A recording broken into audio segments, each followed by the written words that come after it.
Our chicks have arrived in the mail this morning, so let's go ahead and get these into the brooder.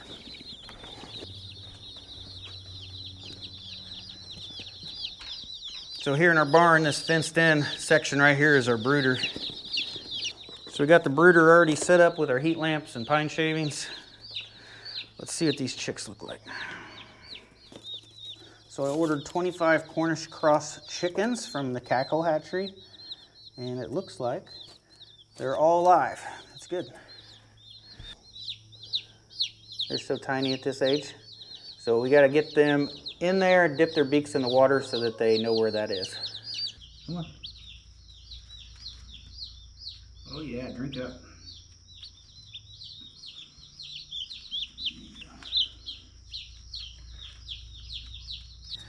It's crazy, they immediately see that water, taste that water for the first time, and they want more. It's like the first time you had a Coke.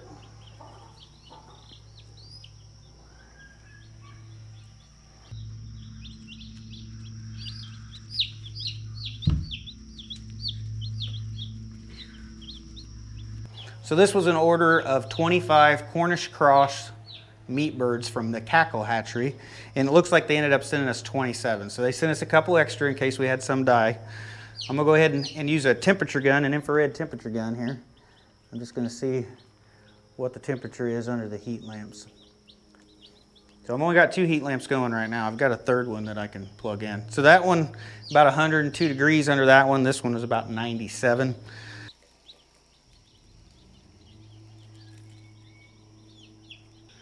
So I've got 3 feeders in here now, and the chicks are huddling up under this light. They're huddling up under this one a little bit.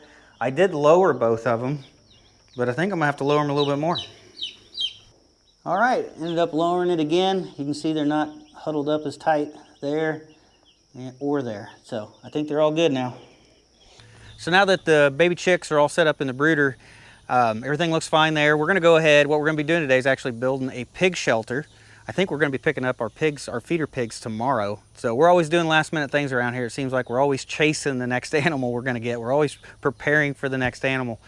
And today it's gonna be pigs. So let's see what we can find around here, see if we can find enough material to build some type of a pig shelter, big enough for 3 or 4 pigs. So I've been walking around the property looking for some material to build a pig shelter out of. And I was thinking about stealing the steel roofing off of this old chicken run right here. And the more I look at this, the more I realize this is basically exactly what I want to build. It's just taller than what I want to build. So, you know, normally a pig shelter, I'd probably build somewhere around this tall. And I think if I took this and I cut it off somewhere down here and just used the top half, that would be perfect for a pig shelter. Now the problem is I'd have to rip all of this cage wire off of here. I'd have to rip some other stuff off of here. And it's probably full of wasps inside of there. And it may end up being more work than trying to build a new one. But I really want to get rid of this at the same time so I could kill 2 birds with 1 stone. So I'm going to try it. I'm going to try to get this stripped down, cut off, and try to move it with the tractor probably over to the pig pen. So let's go ahead and get started.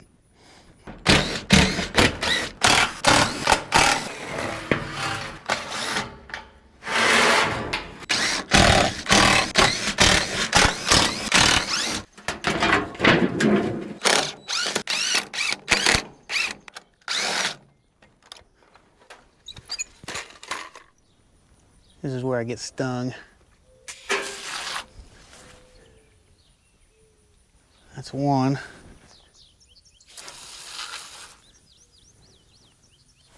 That's 2. So far, that's all I see. We'll find out.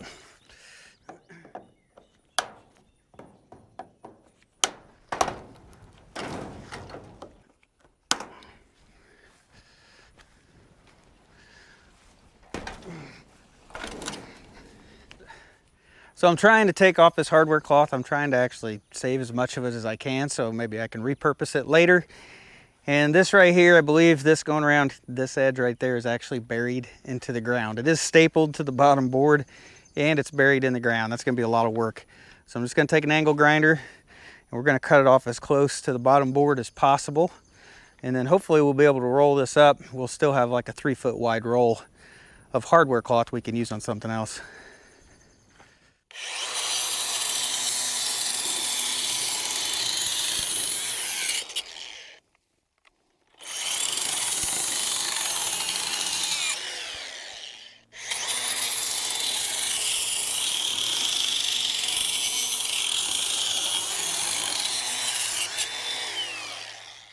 So I got all the cage wire or the hardware cloth, I've got that off the main part of the coop. I've got that other little section to the backside, I've got that disconnected. But before I lift this up with the tractor and try to cut off the legs, I've noticed that there's a few boards here that's actually popped off, or the screws have popped out, or the screws have broken. Some of these only have a few screws in them, or maybe one screw in them. So we're gonna go through, make a few repairs real quick before we try to lift this with the tractor.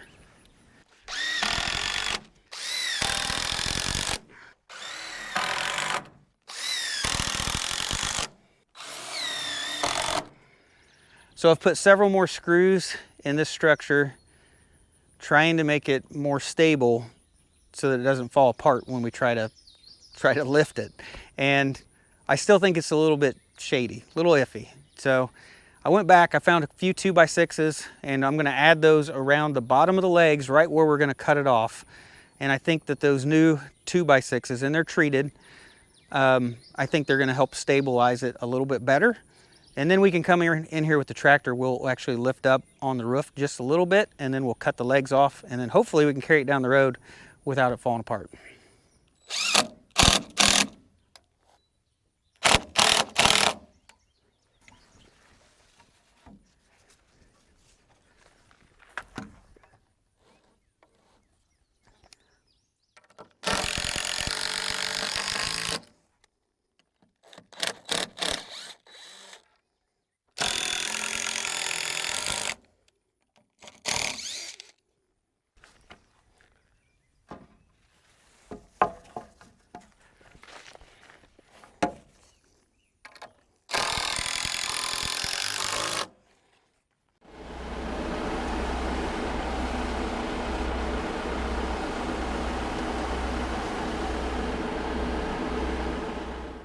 So what I just realized is that these pallet forks right here, they're not long enough to reach to the middle of this chicken coop.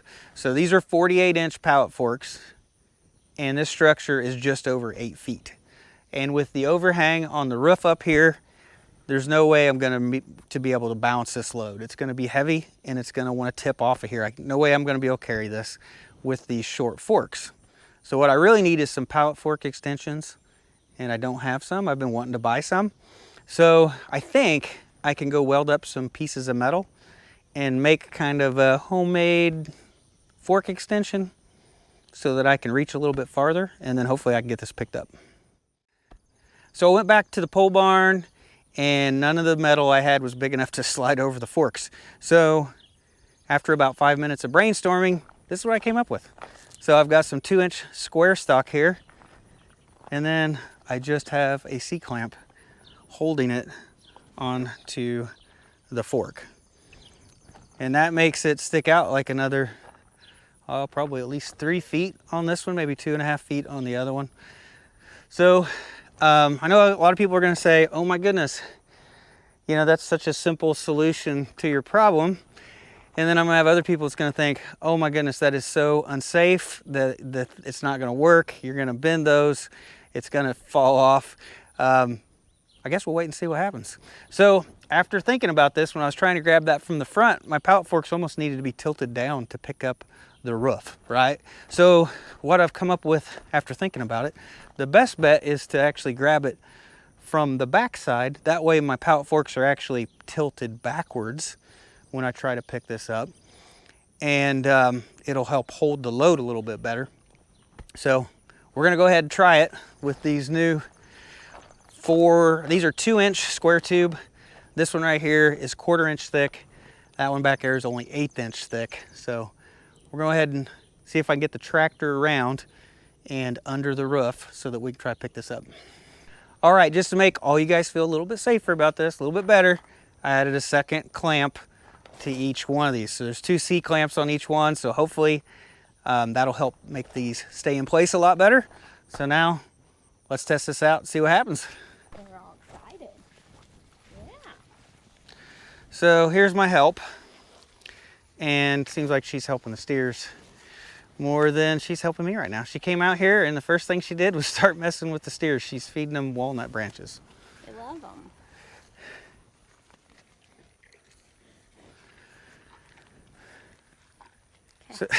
So if I could get Rebecca to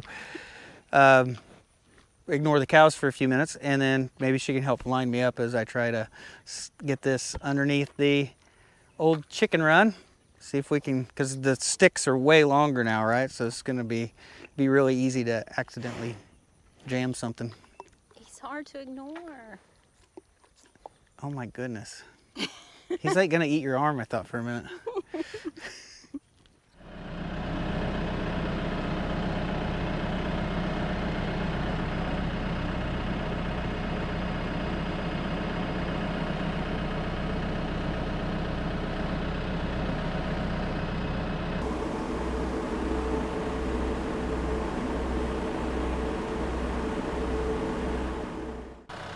So I'm gonna put these 4x4s in here to push up on the rafters. Hopefully be able to grab it a little more evenly.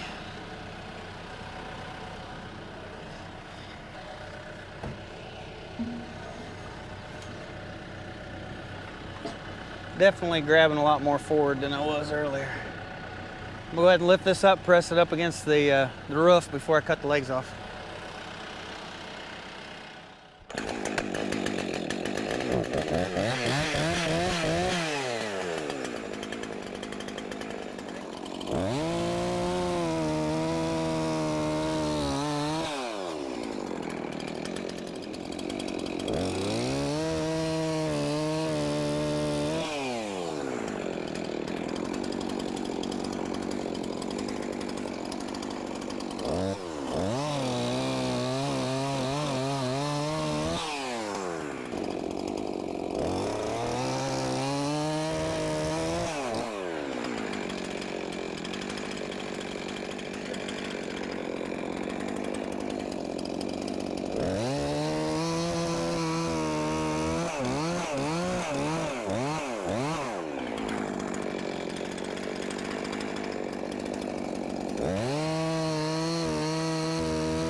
Alright, just taking it slow. Now that we're on the road, I'd go ahead and lower this down just a little bit. And off to the pig pen we go.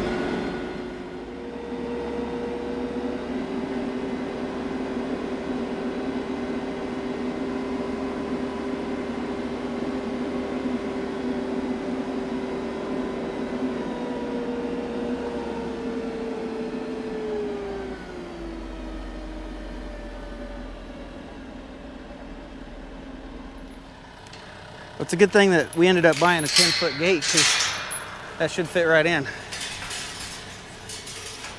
Should fit right in.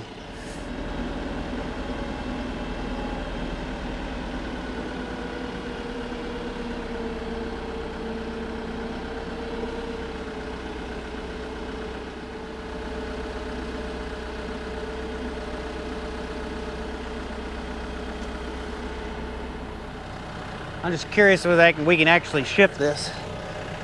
Oh yeah, we'll be able to move this. I'll get the tractor out from underneath it and we'll move it where we want it. Pull those boards out. Yeah. Yeah.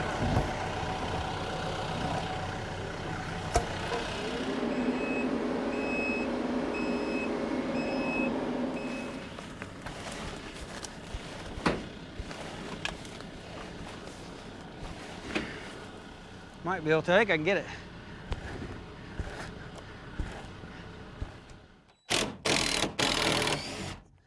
Now that we got the, now it's a pig shelter. Now it's not no more a chicken run. Now that we got this set in place, we're gonna take the shelf off of here. We're gonna take some of the boards on the front so it's all opened up.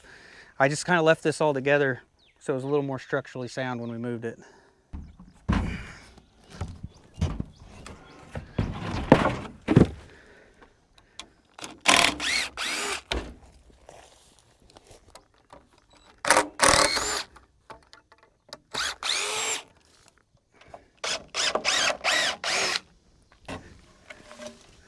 All right, it's all opened up in the front. All right, I think that's a pretty good start to a pig shelter. So I think we'll come back in the morning and then we're gonna go ahead and probably cover 2 of these sides just to keep the weather off of them.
All right, the new repurposed hog hooch is complete. I think we're done now. So we got some pine like siding. We've got that put on the sides here.